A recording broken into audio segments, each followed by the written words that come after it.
Go. Well, that worked. Okay, so, oops. All right, Caleb, so do you, oh, wait, we lost. Okay, are we showing, oh, look at that, Caleb, we're showing up on, and you see that little owl right there? You want to wave to the owl? So I think that's kind of cool, huh? All right, so I think if we, let's see if we can sit down and see if the owl gets us. Oh, it shows our heads. That's okay, it shows our heads. Okay, so the story I'm going to tell you today, and everybody else, is one of my favorite stories about a little cracked pot.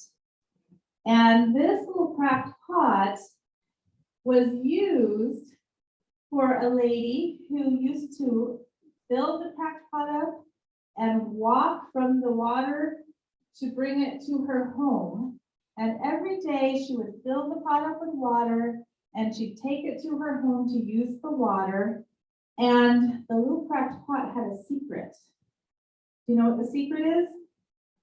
The secret is that she knew that she had a crack, but she wasn't sure if her lady knew that she had a crack, so she didn't say anything. But she always felt really bad every day when they would take the water back and forth. She knew that she was leaking just a little bit of water. And she always felt really bad about that because she knew that she was cracked. And she watched all the other pots and they weren't cracked and they were perfect. And they didn't have any flaws in her mind, but she knew that she wasn't perfect.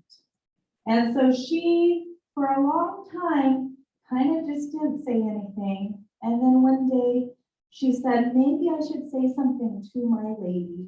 And she said, I want to tell you I have a secret. And the woman said, what is your secret? And she said, I'm not perfect. I'm cracked. And I've been dripping water.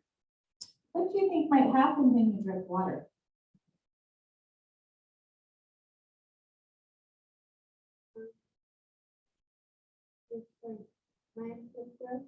Right, and so the woman said, oh, honey, I know that you've been cracked, but you know what?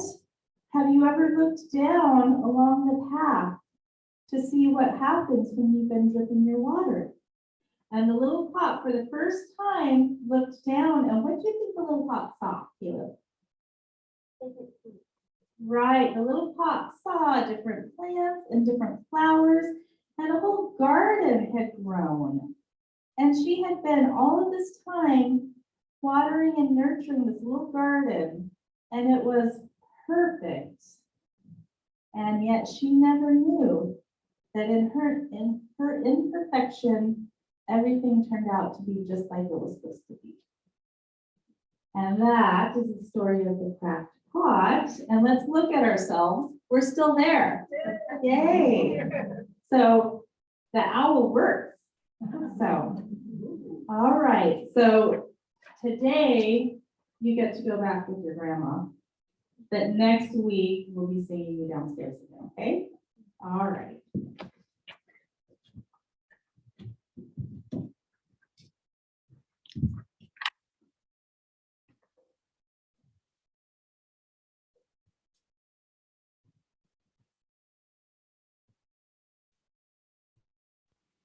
Okay, so I think that worked. Did that work? All right, so we are just getting better and better every week, so that was fun.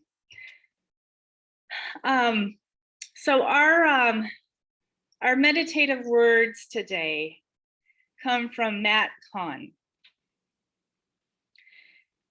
If you thank your mind, it will relax. If you thank your heart, it will open. If you thank your past, it will integrate. If you thank your symptoms, they will heal. If you thank your shadow, it will vanish. If you thank your life, it will transform. If you thank yourself, the light will dawn.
This community of care is created through our work and time together, our commitment to one another.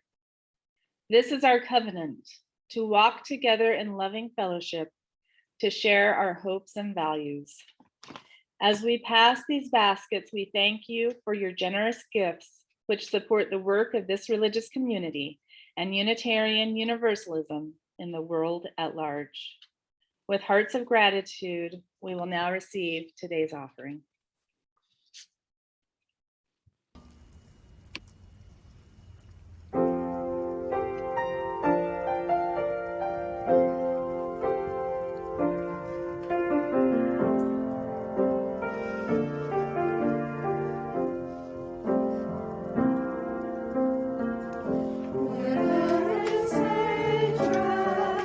Let me so love, where there is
This community, this congregation is a community of ourselves. Its energy and resources are our energy and resources. Its wealth is what we share. As we contribute to its life, we affirm our lives within it. From you I receive, to you I give. Together we share, and from this we live. From you I receive, to you I give. Together we share, and from this we live.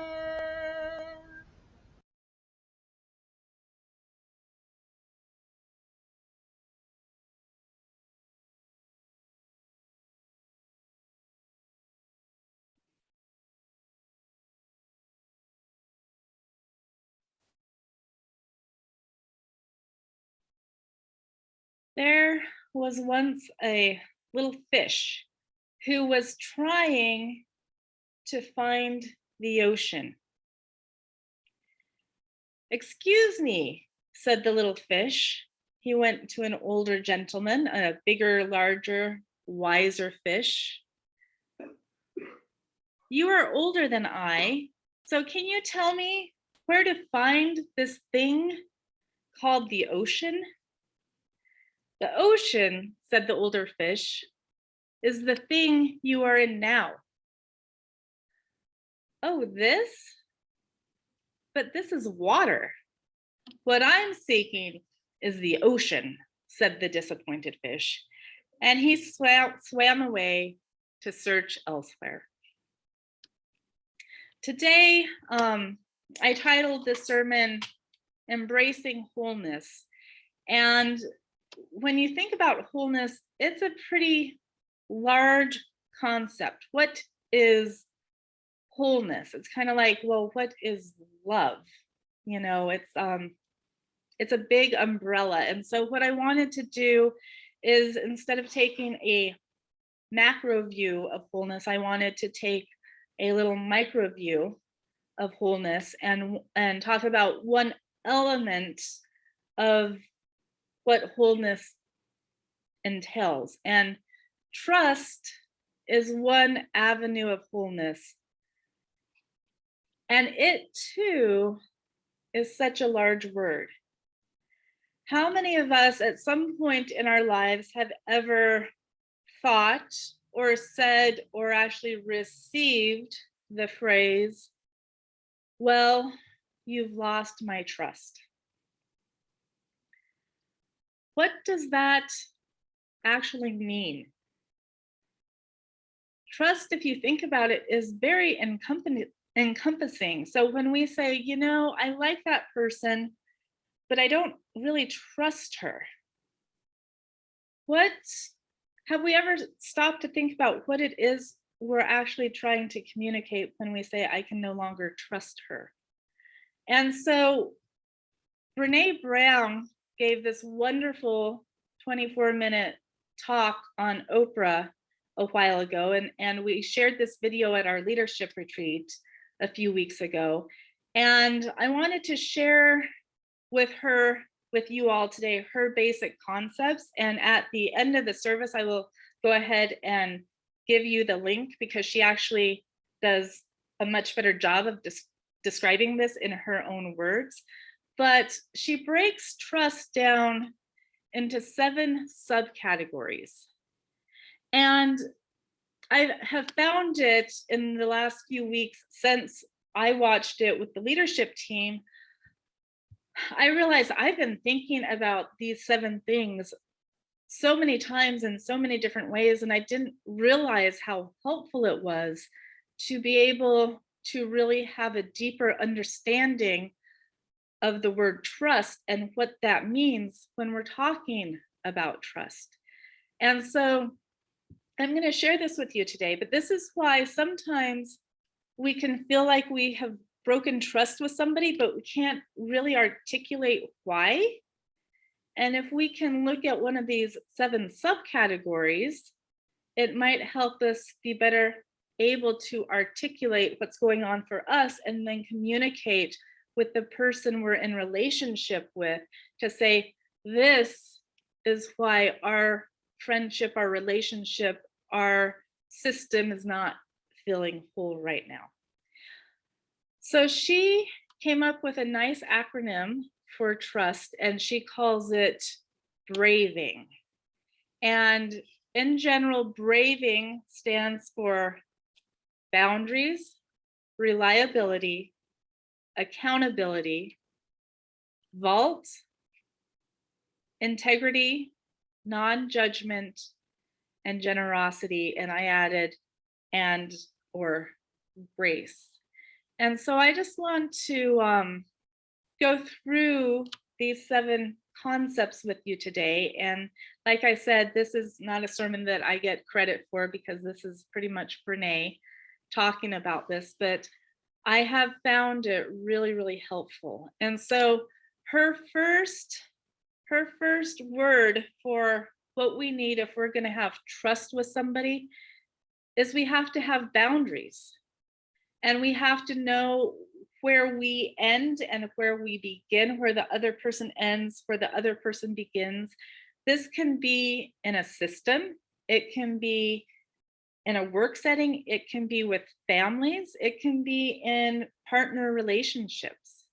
And so I just invite us to just take a few minutes and think about, where are the boundaries in our own lives?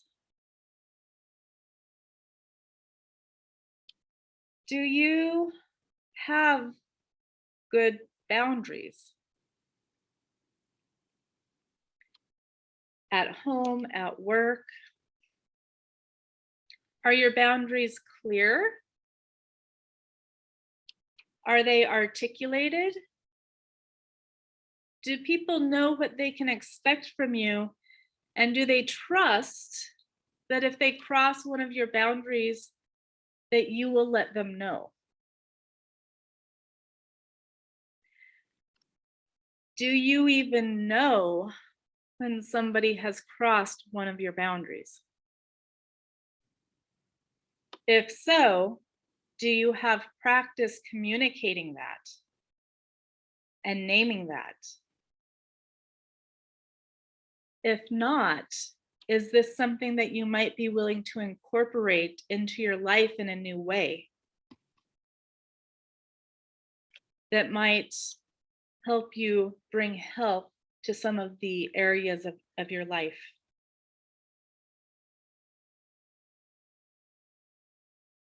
Boundaries are, another one of those big words, but I realized that throughout my adulthood, boundaries have been one of the harder things for me to figure out. Where is a boundary, and where do I stop, and where does somebody else begin? And it's just something I invite you all to think about. The next word that Brene uses is reliability. Are you reliable? Are the people in your life reliable? In other words, if you are invited or offered to do something, can the people around you rely on you to show up and follow through? And can you do that more than once? Because as Brene says, showing up one time does not make a person reliable. Showing up and doing what you're going to say you're going to do again and again and again and again makes somebody reliable. And I realize that when I think about trust, I realize that's one of the things. Sometimes people around us can be really, really wonderful and we would say, well, yes, they're trustworthy, but I can't rely on them. And I love that she has turned this into another element of trust. So if we're thinking about ourselves, we've now thought about, do we have our boundaries, but are we reliable? And what does that mean? There are people in my life who I just know are going to be reliably late. That's just how they are. And does that mean I can't trust them? Not necessarily, but it means that I can't trust them to be where they're going to be when they say they're going to be there. And is that a deal breaker for me? No, but it's good to know. I'm sure all of us have some people that we say, okay, I always tell so-and-so that they have to be, that something's going to start 20 minutes before it actually starts so that I know that we can be there, or there are some people in my life that I just know I want to be somewhere early, not right on time or a little bit late. So I've just learned, in order to maintain the relationship, I'm just not ever going to drive with that person. And I will make sure that I can be there on time because I'm not going to take responsibility for this other person not being there on time. So we see this with our kids, especially like in high school and college when they have to start doing group projects. I bet most of the teenagers at the high school know which students they actually want to do a group project with and which students they don't want to team up with. And you could probably ask, anyone in a class and say, is so-and-so a good person to team up with? And the kids will tell you, they know if they're going to be the person doing all of the work. And likewise, if you're teaming up, are you the one that lets the other person do all the work? If there's that person in your life that is so reliable and so responsible and they do such a good job, and well, I don't know if I'm doing it as well, do you just let that person do the work? Just something to think about. And it's interesting because we can be really strong in some areas and then not so strong in other areas. I remember a few years ago, and I shared this, but I was having a conversation with my sister-in-law, and she was talking about how she and my brother, when they were just first married, they decided that they would just be the people that showed up. And she said, we just decided that if we said we were going to be somewhere, we would be there and we would be the couple that showed up. And I just remember thinking, well, that is pretty cool. Like, how many people have consciously just said, yep, we're going to be the ones that people can reliably know that if we say we're going to show up, we'll be there. The next letter in braving is accountability. How do we hold people accountable in our lives if trust has been breached? Accountability is a skill set. And for me, it's one of the hardest parts of trust because I'm pretty good over the years. I've learned how to do boundaries and I've learned how to be reliable. But how do we hold ourselves or others accountable when trust has been breached and still maintain the connection and the relationship? And this is especially tricky sometimes in communities of faith because, especially in the Judeo-Christian concept, there's, that kind of that paradigm of, turn the other cheek and forgive 7 times 7. And that's wonderful. And where does that leave accountability? If trust has been breached, we can move forward, we can move through, we can forgive, and that happens a lot easier when there has been accountability. And so it's a practice, but I invite you to think for yourself, how in your life do you hold people accountable? Are you good at it? Do you end up yelling and breaking the relationship? Do you end up letting the person just get away with whatever harm was done and not say anything in the name of peace? How do you hold yourself accountable? Because there's a difference between taking responsibility and then just like beating ourselves up and turning accountability into self-punishment. That's not what accountability is either. It's about taking responsibility for moving through it and working through it. If you harmed somebody, then you make it right. If you spilled some water on the floor, you can say you're sorry, and then you go get a towel and you clean it up. It doesn't make you a bad person. It just means that we can't just not do anything. And that's, for me, the accountability is a hard one. Something to think about. Then we move to the vault. And I like the way that she describes the V for vault. And this one is very important because are we keeping what people share with us safe?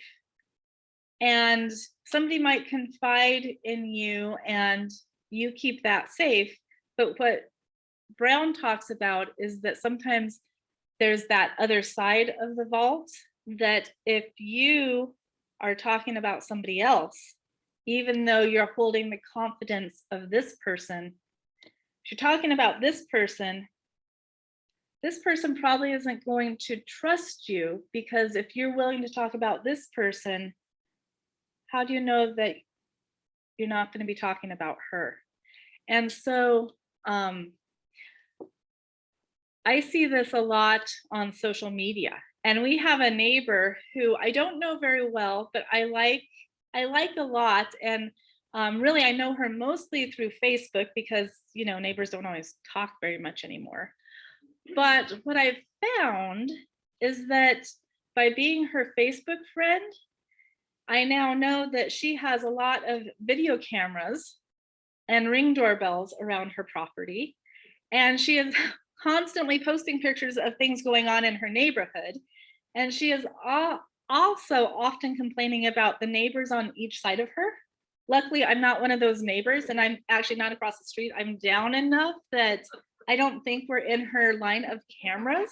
But it's funny, but as much as I like her, I realize I can't totally trust her based on this, because I do wonder when I will one day become the crazy neighbor who has done something to make her mad or even funny, and I'll find myself on her Facebook page as one of her neighbor stories. And so, like it or not, what we post on Facebook and social media matters, and you never know who is looking. I've also learned over the years that the reply all button on email can be very dangerous. And luckily, I learned this lesson not from my own life experience, but when I was doing my internship with ministry many years ago, one of our minister colleagues at the time thought he was sending a private email, and he actually hit a reply all email. And the email was actually somewhat mean-spirited and inappropriate, and it actually went along with the reply all to the person who was being talked about. And so I learned the hard way for this other person, luckily not for me, that if I'm going to write something or post it on Facebook or even send an email, I always am very careful that are the words that I just wrote and this communication, even though it's probably going to stay private and meant to be private, would I be able to stand in integrity if the person I'm sending this email to sent it on to everybody around me or to the entire congregation? And if I wouldn't be comfortable with the entire congregation seeing how I just communicated something, then I probably shouldn't write it down and send it in an email. It's probably a conversation I need to have one-on-one with the other person, and use a different venue. And so that's the vault. We just have to be careful what we say and how we say it, because we pay attention to that. And then we have the I, which she says is integrity. She says, you choose courage over comfort. You choose what is right over what is fun, fast, or easy. And you choose to practice your values rather than just profess them. And so the invitation for us to think about today is, are we living our lives with integrity?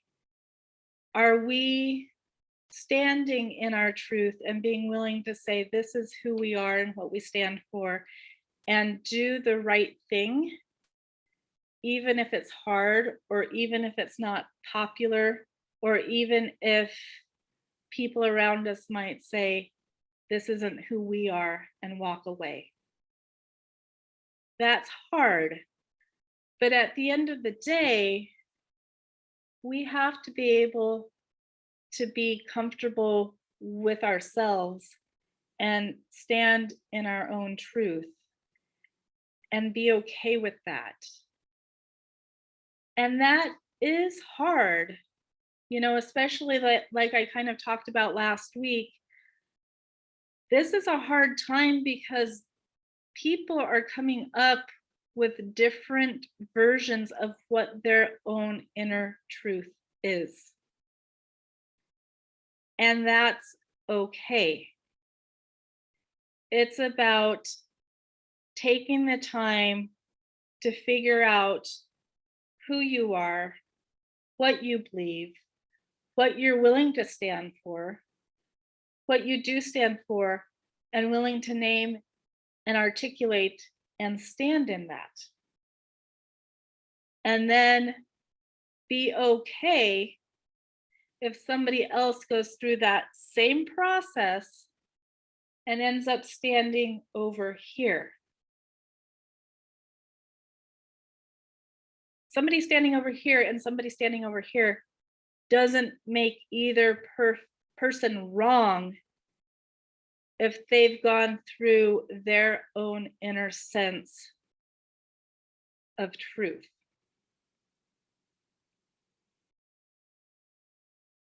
And we live in such a black and white world, but where you lose integrity is if you're thinking, I think my heart, my mind is telling me this, and yet I'm feeling so much pressure over here to be this. So you move over here, and then you're like, I can't stand firm anymore. I'm wobbly because I don't think I listen to myself. And so I don't necessarily have an answer for that when two things seem so counter opposite. And that's what I talked about last week, is that sometimes then what you do is, with trust, you respect each other's integrity, and then you live in that tension for a little while. And it's how we live in the tension with each other that I think eventually tells us what true integrity is. The N in her braving is non-judgment. I can ask for what I need and you can ask for what you need. And are we able to say, it looks like what you need and what I need are different right now. That doesn't make you wrong and me right. It doesn't make me wrong and you right. It means I'm going to listen to what you're saying. You're going to listen to what I'm saying. And we're going to move through it together in that respect. And an example of this is, do people feel safe confiding in you? And I think about this now as I have two teenagers, 14 and 15, freshman and sophomore. We want to hold our kids accountable, back up to the A, teach them to be responsible human beings who have integrity. And we want them to feel safe coming to us when they're in trouble. And I want that phone call on a Friday night saying, I've been drinking, can you please come get me? As opposed to a knock on the door by a police officer. So how do we find that balance of we create that sense that we have to be non-judgmental enough that people feel safe sharing who they are and what they need with us. And yet, we also don't get to totally neglect the accountability part. And it's that balance. And in that example I just shared with teenagers and drinking and getting rides home, it's a hard one, based on different parenting styles. There are some parents who have a strong sense of accountability and integrity, and the kids know that they are going to be in trouble if they are caught drinking. And sometimes the kids then don't drink, but other times then the kids just drink and then hope they don't get caught. The other side of that is if it's so open, oh, don't worry about it. I can do whatever I want. And my mom has always said she just wants me to be safe. So I'll do what I want and I'll call her and she'll come get me. That balance is hard.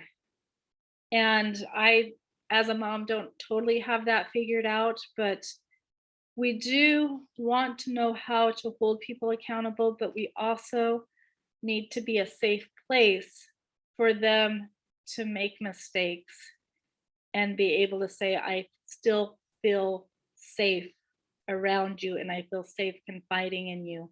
And I'm asking you to be a safe place for me.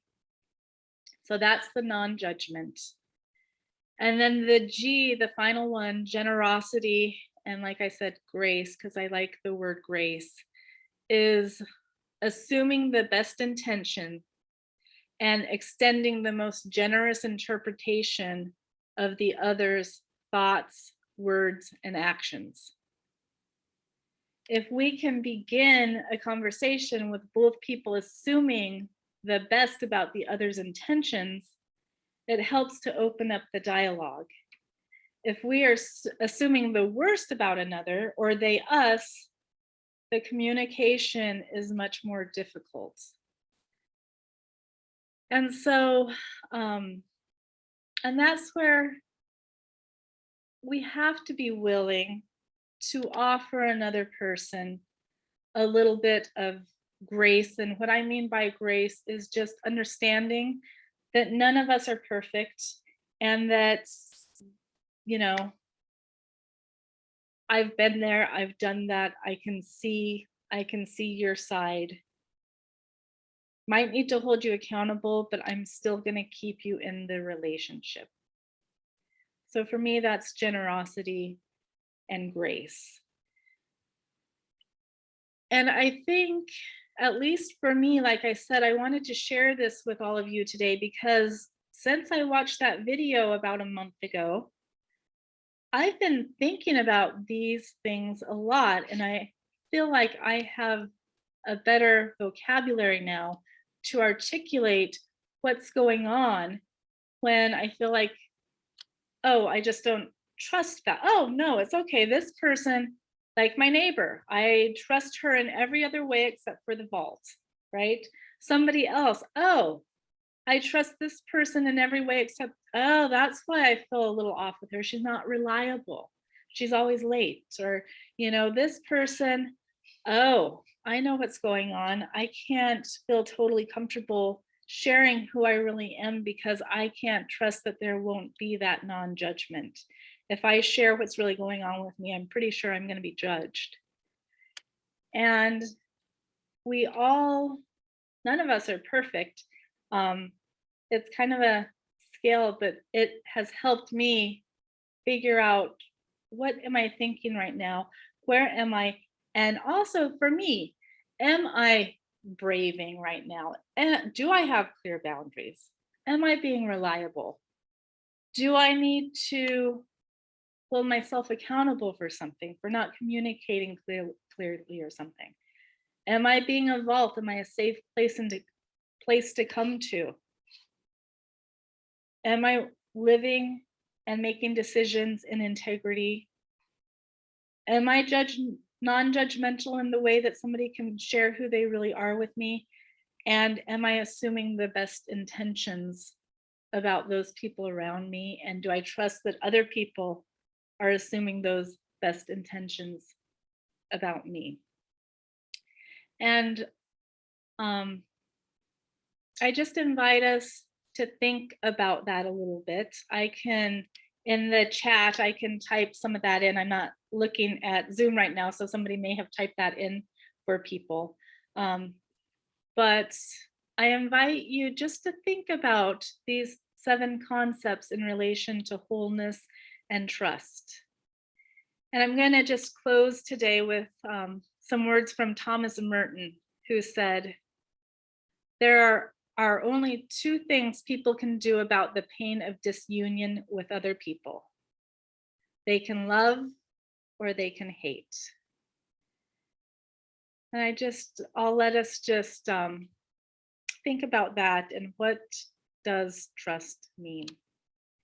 And let us close now together with, "There is a river in my soul."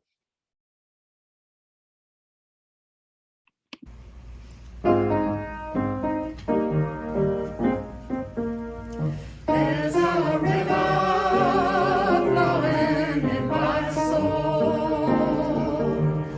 There's a river flowing in my soul.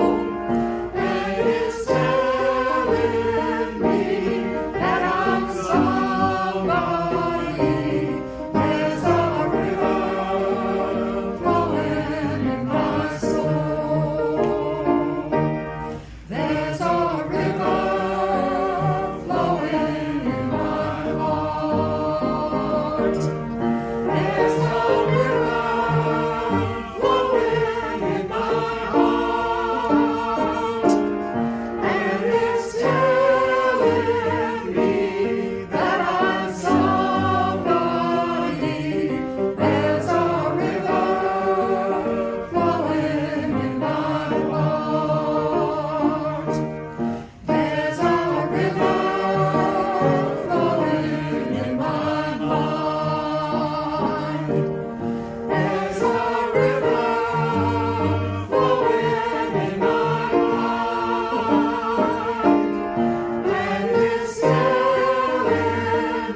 We extinguish this flame, but not the light of truth, the warmth of community, or the fire of commitment.